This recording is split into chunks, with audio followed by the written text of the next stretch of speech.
Hey there, welcome to the video for Comp 10. So if you remember, yesterday we made a plan. That is, we had a topic, we turned it into an evaluative question. From there, we created two stances that answer yes or no, affirmative or negative. From there, you picked teams of who would take which side, and from there you picked angles that you would take, different reasons or subtopics even within your question or your argument. So now you get to plan your stance out and begin writing your point of view. And so I would suggest that you begin by creating an argument outline. What's your claim? What are your reasons, counter and rebuttals? And then maybe start looking for some research, or maybe even look for research first. That can maybe help you form your opinion a little bit. So that's the big plan for today. Otherwise, I wanted to just give you a quick look at the rubric for this assignment and then show you some samples. So here we are in the rubric, Comp 10. Here's the rubric, two samples from last year, I believe, with different stances. So you can see how these were written. These will be more formal, more academic, especially since the topics that I'm seeing classes pick are more formal, less personal. So here's the rubric, just a quick look. Make this a little bigger.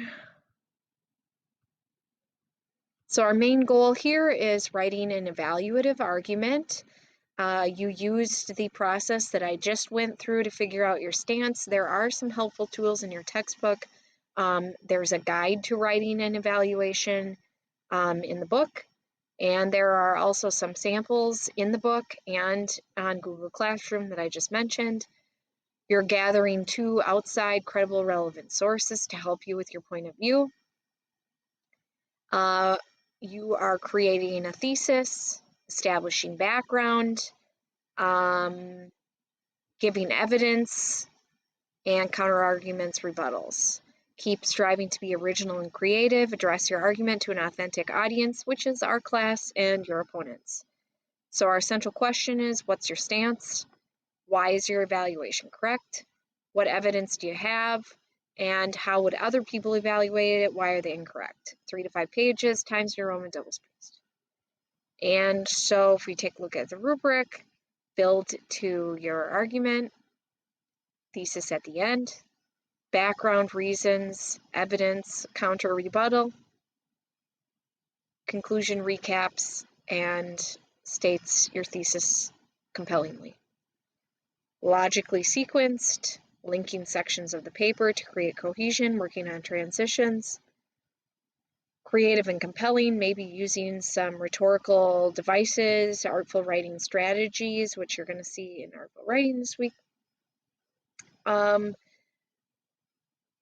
whoopsie daisy for grammar 10, which is practice of what we did in grammar 8. You'll check that out on Friday. Use sources, smoothly integrated, cited properly. You can use the MLA handbook that we pass out as a guide to cite two sources. And we can talk more about sources when I see you next. That's the big deal. That's mostly what we're doing. So give that a whirl, check out sample papers, and I will chat with you later if you are struggling. Now is the time to check in. Okay, bye-bye.